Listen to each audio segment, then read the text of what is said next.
that you're going to like on your house and enjoy your roof. Okay, appreciate your time. Thank you. You're welcome.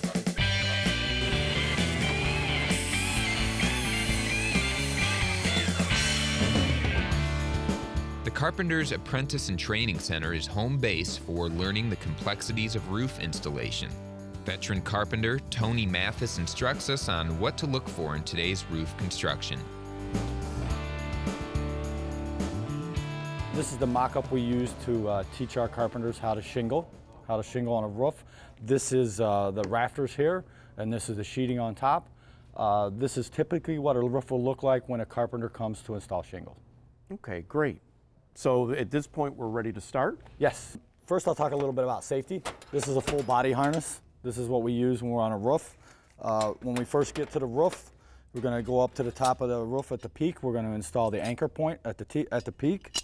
And then you take the rope. You'll attach one side of the rope to the anchor point. The other side has a shock absorbing lanyard. You're going to attach that to your harness. And then you can adjust your up and down the roof as you go. Okay, so everybody on site that's working on the roof is set up for safety? Everybody should have the safety on, yes. Okay, great. So Tony, can you walk us through the steps for shingling? Okay, the first thing I do is I'm going to snap a chalk line for my underlayment. The first underlayment I'm going to put in is the ice and water shield. It's a self-adhering membrane.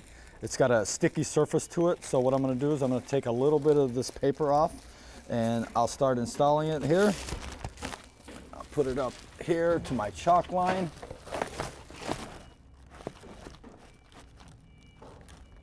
What I'm going to do is I'm going to add fasteners just enough to keep it in place. All right. When you're out in the field, you might have to add more because of wind, or you're going to be walking on the material. Sure. I'm going to hit a couple of nails there so it'll stay in place, and I'm just going to release this paper as I walk along.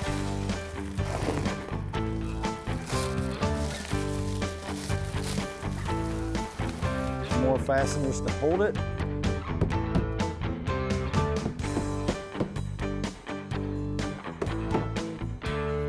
Now this is an important first step for this, correct? Yeah, what this does is it helps to prevent ice and water dam from getting into the roof. Okay, and that's the reason it adheres to the sheathing, so nothing can penetrate underneath. Right, correct. And then the next underlayment I'm going to install is called felt paper. All right. And what it is a saturated paper with asphalt. And then what I'm going to do is I'm going to put it on top of the ice and water shield. You're going to overlap it about 4 inches. All Here right. it shows you how much. This is about Sure. 4 inch overlap here. I'm going to put a couple of nails in here just like I did with the ice and water shield to hold it in place. And then I'm going to roll it out.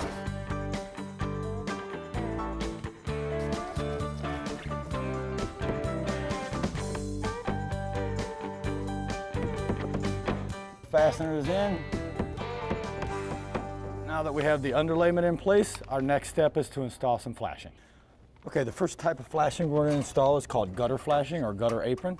It has one bend on it. It's a little bit bigger than a 90-degree bend. Sure. And you can actually manipulate this if you need to, depending on the steepness of the roof. So I'm going to install this on the bottom edge of the roof, or the eave. I'm just going to hold it in place, and I'm only going to put a few fasteners in here. You're going to add more fasteners in the field, depending on what the manufacturer suggests. Okay. Okay, I'm just going to tack it in place just to hold it here for now.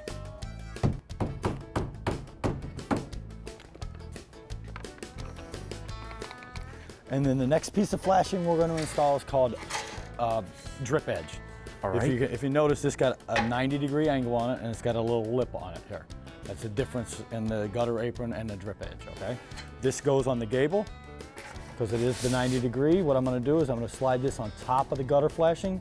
You always want to put anything on a roof in shingle fashion. That way any water that gets on this metal will flow right off of the roof. Okay. Okay, so I'm going to bring this down to meet this other one, and I'm going to install a couple nails on this.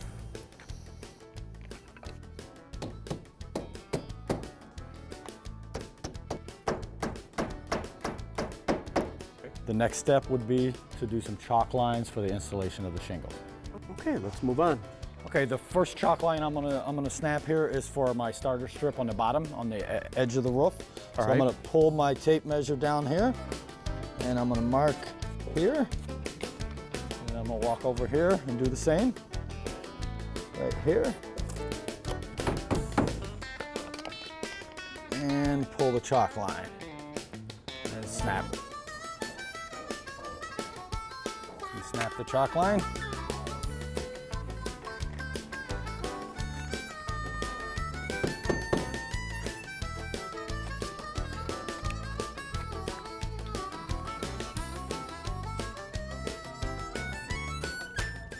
Now that I have all the lines snapped, I'm ready to install some shingles. Now this assures that everything's straight in line? Yes, this will keep everything. I start here, all the way across this roof. I can keep everything nice and straight. Okay, so it's an important step here, what you're doing. Yes, very important step. Okay.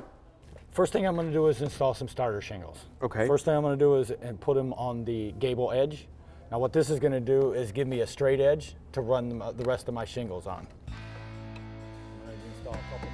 And now I got a 1-inch overhang over the drip edge. Okay. And then my next starter will be my eave starters. If you notice, each one of these starters has a tar strip on the edge that's going to seal down the edge of the shingle.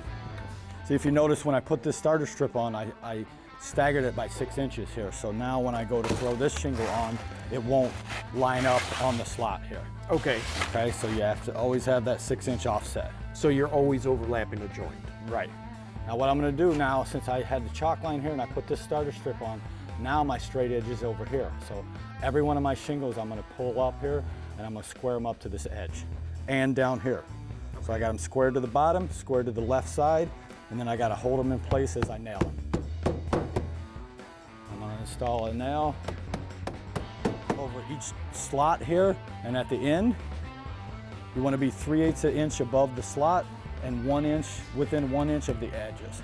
Okay. Okay. Each shingle gets 4 nails. So that's 1 full shingle. Now the next shingle that I put up, with these shingles comes a tab mark on each part of the shingle. What that does is gives me my 6-inch offset. Okay. So my next shingle is going to come up to that tab mark there. I'm going to put it in place. Now we talked about the gauge on the hammer. Yes. This is the gauge. What I'm going to do is I'm going to put this gauge on the bottom of this shingle, and then I'm going to slide this shingle down to it. Okay. That gives me my perfect 5-inch exposure. I'm going to do it over here, and since this is the beginning of the roof, I got to do it on this side too. And also I want to square this up too. Make sure this is all square. Check my gauge marks, hold my shingle in place, and install my nails in the proper place. Now what I'm going to do following this is I'm going to put a full shingle on each one of them, and once I get up to here, I do this same pattern up again. Each one of these now get four nails right over the slot and 1 inch from the end. Like I said, the next step would be to cut 6 inches off, then 12 inches off, and etc. So the same pattern you started Same with, pattern. you continue up. Great. Exactly.